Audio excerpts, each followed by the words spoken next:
Alors, j'étais en tournée en France, j'étais à Paris, Bordeaux, Montpellier, Lyon, et j'ai rencontré beaucoup de militants de BDS, pas seulement de ces villes, mais ils sont venus, par exemple, quand on était à Lyon, ils sont venus, une cinquantaine qui sont venus de Saint-Étienne et de Villefranche et d'autres euh, euh, villes près de Lyon. Et c'était très impressionnant pour moi. J'ai senti qu'il y a beaucoup d'enthousiasme, beaucoup d'énergie dans les campagnes BDS en France. Je veux dire que j'ai constaté que c'est différent des États-Unis. Aux États-Unis, comme j'ai peut-être remarqué, euh, les campagnes BDS sont plutôt situées dans les universités pour des raisons particulières et dans les églises parce que les universités et les églises aux États-Unis ont des grands fonds d'investissement. Alors on essaye de pressionner les grandes institutions de retirer des investissements. Il y a aussi le boycott académique qui a un succès surprenant aux États-Unis. En France, on voit que c'est plutôt des campagnes dans les, comme on dit, community. Ce n'est pas dans les universités, c'est des gens qui se rassemblent et on voit qu'il y a dans beaucoup d'endroits beaucoup de diversité. Il y a des jeunes de quartier, il y a des gens plus âgés, il y a des professionnels et ils sont rassemblés dans les comités BDS. Et ça, c'est très impressionnant et très important d'essayer de croiser les lignes entre les classes, entre les quartiers, entre les différents euh, segments de la société française. Et je ne crois pas que l'État français aurait du succès à interdire le BDS parce qu'il y a une détermination très forte. Mais c'est sûr qu'en France, il existe des lois et des politiques très répressives pour le BDS et très hypocrite. J'étais hier à la place de la République et on est tous Charlie, et la liberté d'expression et tout ça. Et c'est sûr que ça arrête.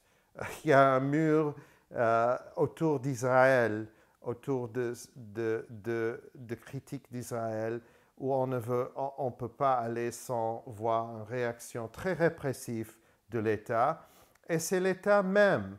Nous, comme militants antiracistes, et nous devons,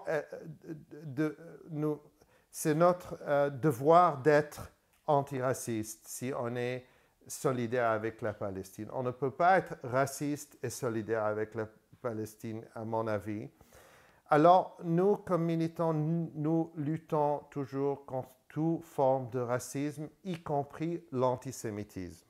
Il faut dire ça, mais il faut aussi constater que c'est l'État et c'est des organisations sionistes aux États-Unis, en France, en Israël, qui essayent de faire l'amalgame entre, d'un côté, les Juifs et l'État d'Israël, et de l'autre côté, la solidarité avec la Palestine et l'antisémitisme.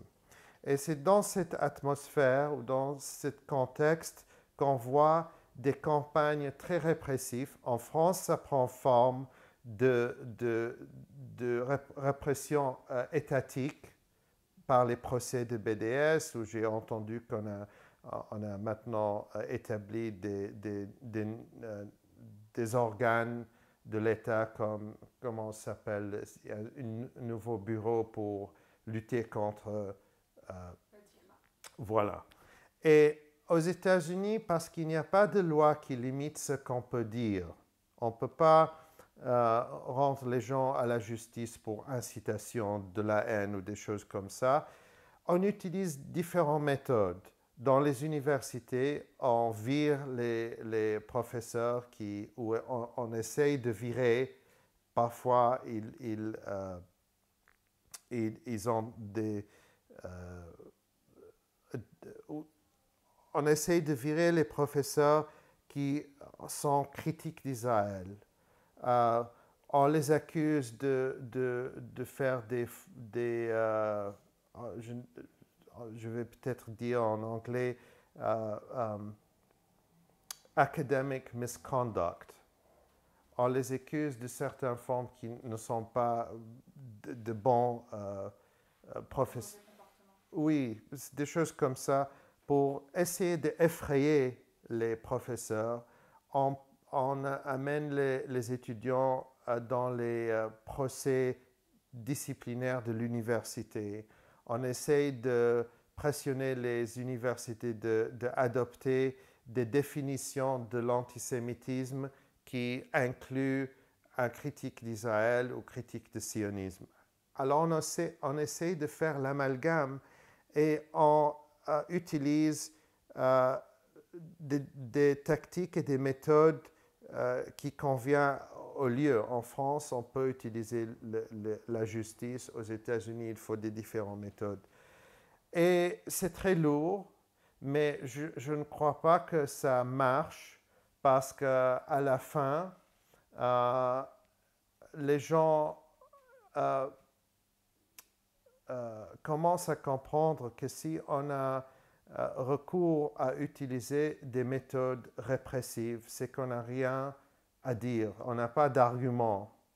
Et quand ils entendent les arguments des militants BDS, des Palestiniens, qui parlent de leurs droits, le droit de vivre sans loi, sans système raciste, le droit des réfugiés de revenir chez eux,